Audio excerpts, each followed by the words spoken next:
Swamp Angel by Ann Isaacs, illustrated by Paul O. Zielinski.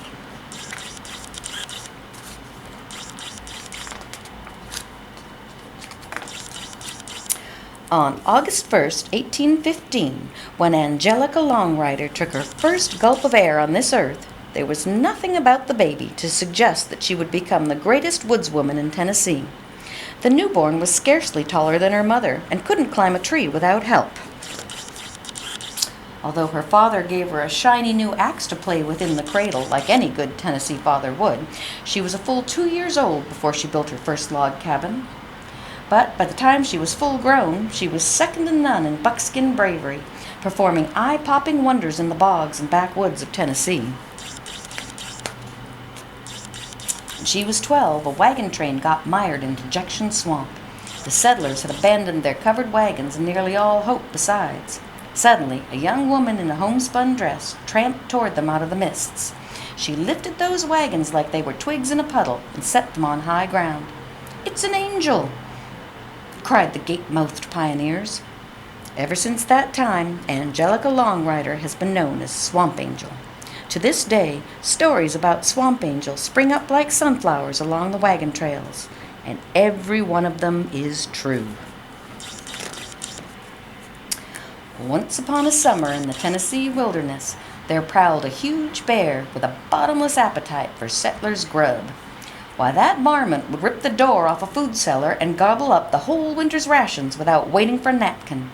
He came to be known as Thundering Tarnation, because those were the words most commonly heard when he was spotted in the neighborhood. Many tried, but none could catch that low-down pile of pelts. He was fast and wily, and his fur so thick the gunshot never reached his skin. Before long, Thundering Tarnation had cleared out half the root cellars in Tennessee. The settlers were desperate with no food to get them through the long winter ahead, so they sent word across the land of a competition to kill that bear. The reward for the successful hunter was to be Tarnation's enormous pelt, equal to a whole year's of hunting and worth a lot more on account of his fame. Beyond that, the winner would earn a powerful reputation and the title of Champion Wildcat. Now, it's well known, and a fact too, that Tennessee daredevils are as plentiful as dewdrops on corn. Pretty soon, there was a long line of men in coonskin caps waiting to sign up for the hunt. But when Swamp Angel stepped in line, one of those buckskins called out, "Hey, Angel, shouldn't you be home mending a quilt?" Says she, "Quilting is men's work." "Well, how about baking a pie, Angel?" "I aim to," she says, "a bear pie."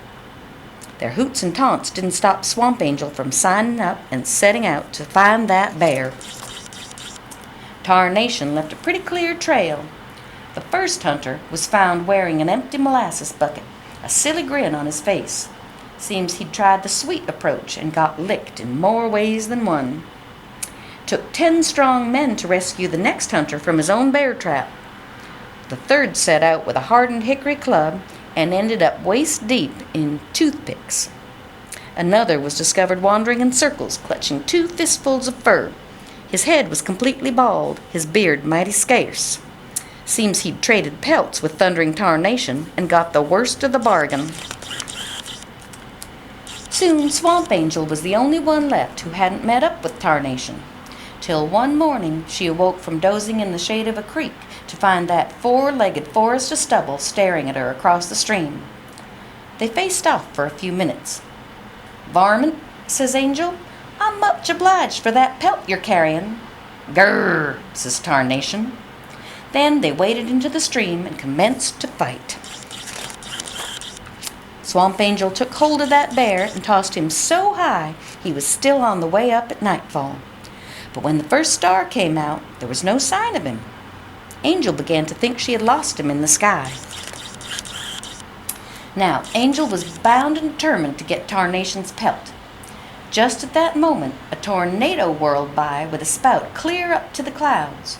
Swamp Angel grabbed hold of it and swung the twister around like a giant lasso in the heavens. She roped that bristled bandit and brought him crashing back to earth. Locked in a bear hug, Swamp Angel and thundering Tarnation wrestled across the hills of Tennessee. They stirred up so much dust that those hills are still called the Great Smoky Mountains. They fought 3 days and 3 nights without a break. On the 4th day, they wrestled their way into a lake 50 feet deep. Tarnation pinned Angel to the muddy bottom with one of his gigantic paws.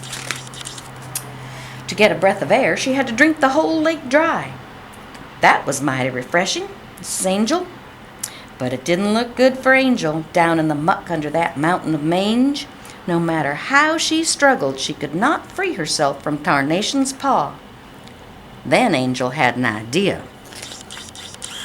She opened her tobacco pouch and emptied it into the end of Tarnation's nose. He sniffed, threw back his head, and sneezed so hard the mud flew off the lake bottom and Angel with it. She hiked back 10 miles from where she had landed, and the fight commenced once more. Swamp Angel and Tarnation finally grew so tired they fell asleep, but that didn't stop them. They wrestled in their sleep. Tarnation snored louder than a rock slide, while Angel snored like a locomotive in a thunderstorm. Their snoring rumbled through the earth, tumbling boulders and shaking trees loose. By morning they had snored down nearly the whole forest. The second biggest pine tree in Tennessee landed smack beside them. At the top of that tree was a beehive the size of a hill, oozing rivers of honey. After 5 days without food, Tarnation couldn't resist. He rolled over in his sleep and sank his jaws into the sweet, syrupy torrent. As he guzzled and slurped, Swamp Angel snored down one last tree. It fell right on top of thundering Tarnation. That bear was dead as a stump and considerably flatter. When Angel awoke and saw what had happened, she plucked off her hat, bowed her head, and offered up these words of praise. "Confound it, varmint, if you weren't the most wondrous heap of trouble I ever come to grips with." That night, Tarnation fed everyone in Tennessee, I can tell you. It was the biggest celebration the state had ever known.